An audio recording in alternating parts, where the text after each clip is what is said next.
Hello, my dear friends, and welcome back to Sunday School on this Sunday, May 29th, 2022. I am Sarah, your host, and we are working with oracle formulas on how to bring or cultivate heaven upon earth.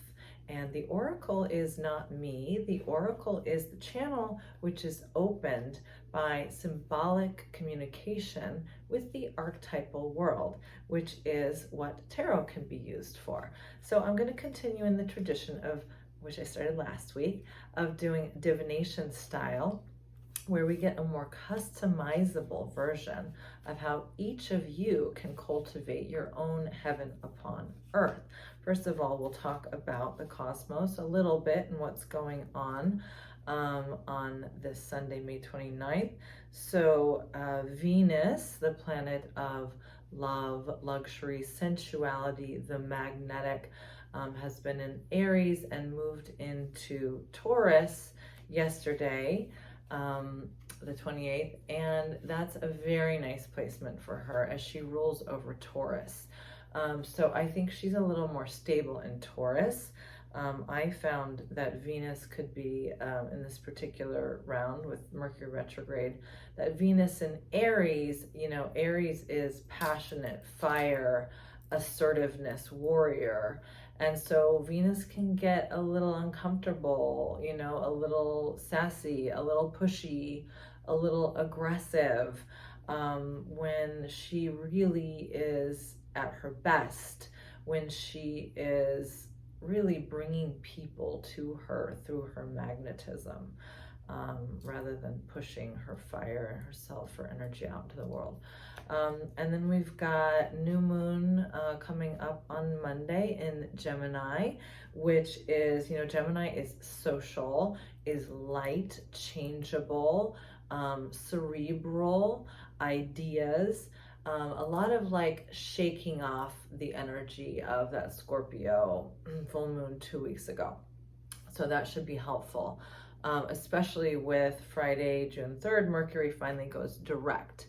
So things are going to be lightening up a little bit, but Saturday, June 4th, you've got Saturn going retrograde for quite a while into October.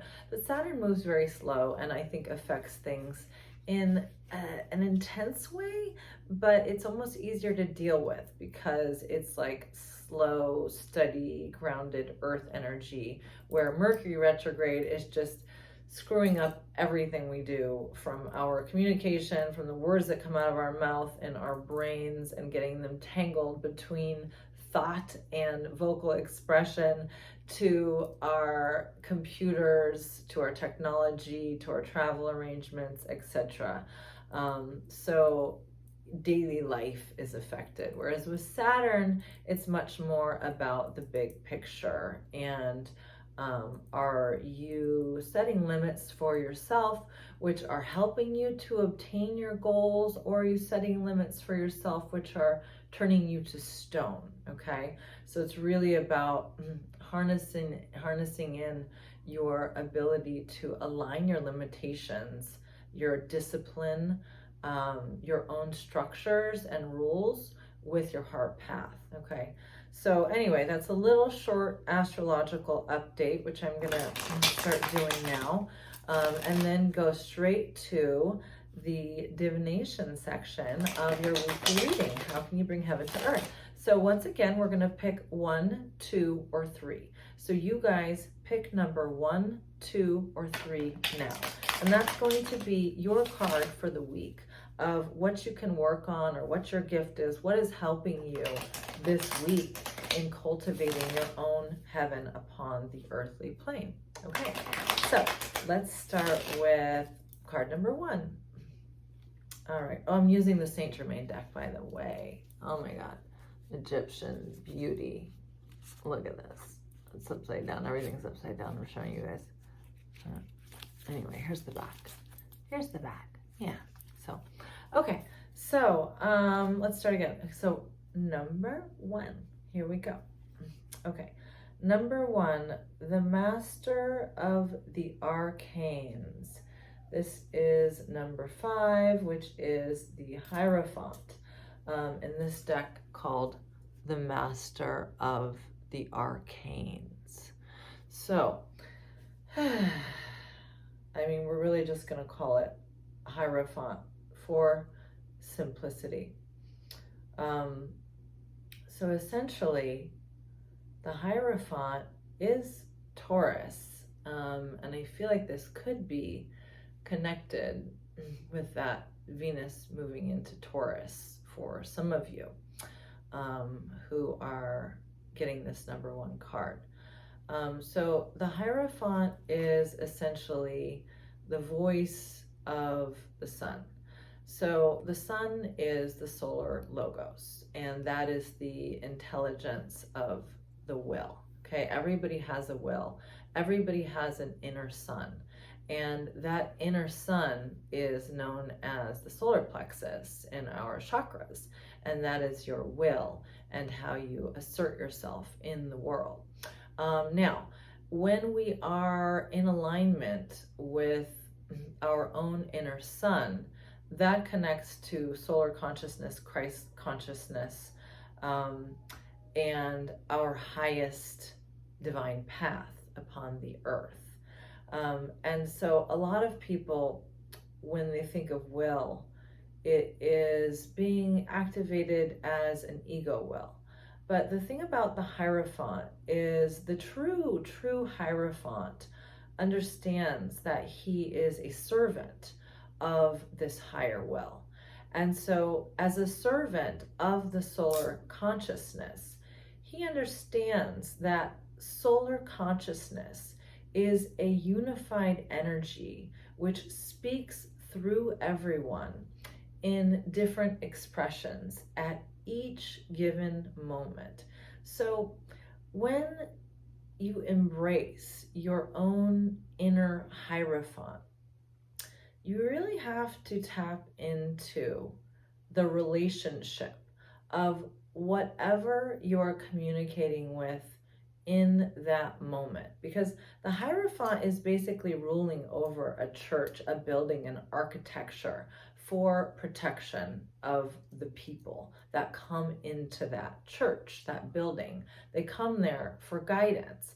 And so when you assume the role of the Hierophant, yes, you absolutely have your own will, but the way that you cultivate heaven upon earth is when anyone else is in your presence, you use your will to illuminate their inner sun, their will, and you see what is good in them, what is divine in them, what is shining in them, what is their strength, what is their gift, and you tap into that and you illuminate it. Okay, so it's really tied into also like the idea of, I'm talking about these things like Christ consciousness and Christ the gardener, which I was just about to mention, in terms of symbolism. You don't need to believe in that as an actual event or person or anything like that, but it's very potent symbolically. Christ as a gardener, which he was once shown in the tomb as he returned to Mary Magdalene, if I'm getting my biblical stories right. But essentially, Christ consciousness is a gardener of the rose of consciousness, which lies dormant within many people's hearts, which is simply waiting to be seen. Okay, so that's number 1. We're going to move along to number 2. Okay, number 2 is the 2 ways. Now, the 2 ways is the Lovers. The Lovers. Okay, ooh, exciting week for you guys, number 2. So the Lovers is literally like, how do you bring heaven upon earth? But when you get the Lovers card, it means something is coming into your life that is going to be very powerful. It's usually a person, but sometimes it's just a decision. Are you going to take this job? Are you going to take this trip? Are you going to work with this person? Are you going to take this leap of faith? So it's usually where you're entering into a major decision or aligning yourself with an ally, with a friend, with an adversary. It's not always a friend. In the Lovers card situations, you have deep, deep, deep soul connections oftentimes. And oftentimes it can be a twin flame type of situation or an opposites attract situation. Twin flames, by the way, whatever that may mean to you, and so many people have different ideas, but in my experience, it is the yin and the yang. And so it's meeting your equal and your opposite, whom are meant to come together, bring the polarities together to create and cultivate heaven upon earth. What is that? Where do you guys meet in the middle? Because yin and the yang, they do meet in the middle. And they meet through eros, okay? They meet through sexuality, which could be a theme as we have Venus coming into Taurus, which is going to be there for a little while, which is very sensual through, I think, June 22nd. Very sensual energy, very fertile energy, very cultivating through touch, through love, through union, and through really putting the work in to make a union with something that might be challenging for you. So basically for number twos, when you come into contact with that powerful person, that powerful connection, that thing that is magnetic, it's pulling you towards it. This says go, go, go, go, go through that gateway, do the thing, even though it may look scary or intimidating, or it may just feel wonderful, to be quite honest. Go into that embrace of that you and the energy with whatever that thing is that's come into your life and called you and said, make a decision whether you're going to work with this or not. Work with it, work with it. Okay, now number threes, how to cultivate heaven upon earth this week. You've got the Four of Swords. So number threes, you've got a little bit of a retreat here. Four of Swords is finding balance through retreat, through hanging up the swords. The swords are what you use to fight your way forward through life with. The swords are the intellect. The swords are your words. When you've got the Four of Swords, you do have balance obtained through silence, through restraint, through retreat, okay? So this is about where you're going back into yourself. You're taking a break from the fight, from the effort, from the mission, okay? And it's time to recharge your batteries, essentially. Recharge your batteries. Put the problem down that you've been trying to solve. There's no more work to be done this week. Allow your subconscious to deal with the issue that you have been struggling through, trying to create your heaven upon earth. Sometimes we get to a point where the other elements, people, places, things, are not receptive to us. And so sometimes we have to hang up our sword and we have to take care of ourselves. Have a spa day, go to a float tank, go take a walk in nature, read that book that's been sitting on your shelf for a little while, okay? So enjoy the time of retreat. Enjoy. It is for you. It's meant for you to relax and go inward and reconnect with the more subtle aspects of your being and rest. Like, quite frankly, just rest. Take a little bit of a rest. Okay, so that is it for this week. If you enjoyed this and if you're enjoying Lux 10 Sunday School, please share, like, comment, etc. You can find my website at lux10.com, lvxtn.com. And for right now, if you do want to book a reading with me, please DM me, because I just don't have the time in my schedule to put availability up on my website at the moment. But I'm happy to find a time to give you a reading.